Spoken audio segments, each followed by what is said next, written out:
7 sebab mengapa musibah datang bertubi-tubi. Yang pertama, karena banyaknya maksiat. Surah Yasin ayat 19 yang kita baca setiap hari. Kemalangan terjadi, musibah terjadi, malapetaka terjadi karena dosa keterlaluan kalian kepada Allah. Yang kedua, karena banyaknya orang berbuat zalim. Dengarkan surah Qasas ayat 59. Kami tidak akan menghancurkan satu daerah kecuali para penduduknya banyak berbuat zalim. Anak durhaka pada orang tua, istri yang berani kepada suaminya, perampok, pembunuhan di mana-mana. Ini mengundang bala bencana.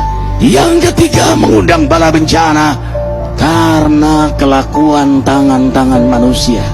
Rum 41. Telah tampak kerusakan di daratan dan lautan karena tangan-tangan jahil manusia, agar mereka merasakan akibat perbuatan mereka. Sebagian mereka merasakan akibat perbuatan mereka, agar mereka kembali kepada Allah. Yang keempat, bencana terjadi karena para tokoh melakukan kemaksiatan dan kezaliman.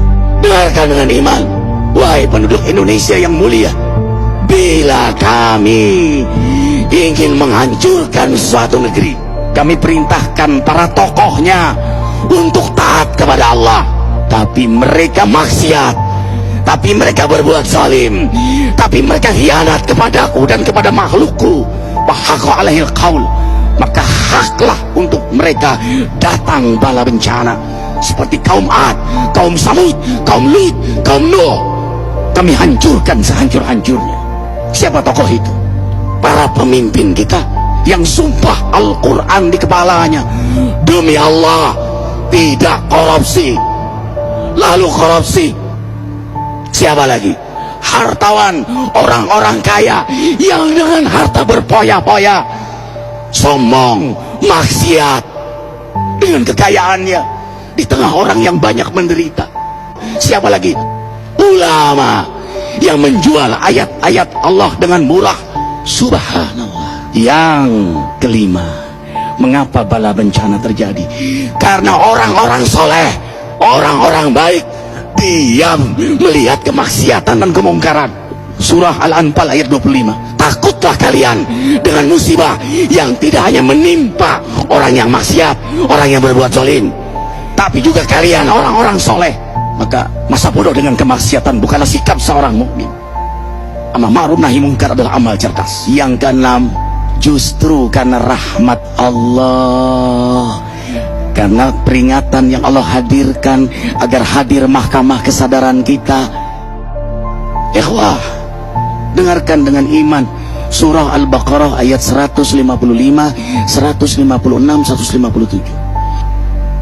Kami pasti uji kalian dengan sesuatu yang buat kalian takut lapar, takut miskin, takut kematian.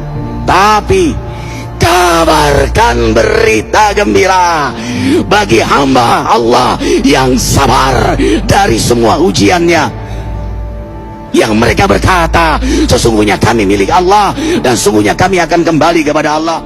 Yang terakhir, yang ketujuh, ada yang nanya, bagaimana yang maksiat yang selamat? Tenang-tenang saja. Yang berbuat zalim malah sukses. Di mana keadilannya? Allah Maha Adil. Dengarkan surah Hud ayat 15-16.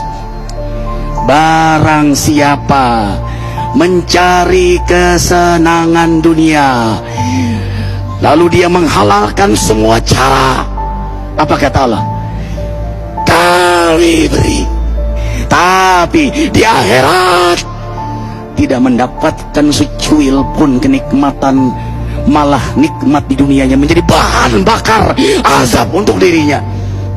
Itulah istidrat. Lalu apa sikap kita sekarang? Orang beriman menjadikan peristiwa apapun sebagai jalan untuk mendekatkan dirinya kepada Allah.